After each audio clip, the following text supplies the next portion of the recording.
Why should I vote? One vote won't make any difference. I hear that all the time, even in light of the razor-thin margins of victory we had in the presidential races between George W. Bush and Al Gore and Donald Trump and Hillary Clinton.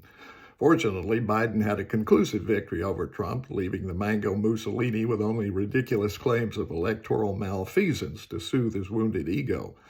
But it's looking close again this time, so literally every vote counts. Still don't believe me? Consider the case of Harry Byrne. Harry was an East Tennessee Republican, the youngest person ever elected to the Tennessee House of Representatives. The year was 1920, and the 19th Amendment to the Constitution, the one giving women the right to vote, had been ratified by 35 states.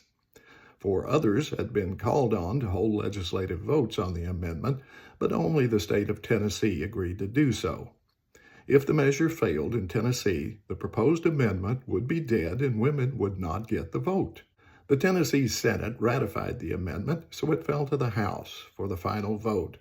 Legislators wore either a red rose for no on their lapel or a yellow one to denote a yes. A quick count of the flowers showed the final vote would be a tie and the amendment would not be ratified. A voice vote was taken, and when it was Harry's turn, he stepped up, and even though he was still wearing his red rose, he voted aye. The 19th Amendment had passed.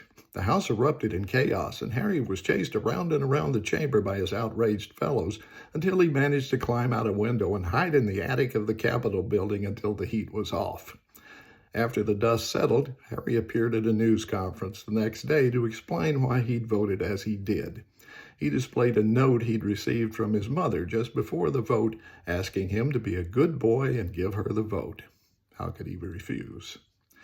Now, you go vote, especially you ladies. You owe it to Harry, or more particularly, you owe it to Harry's mom.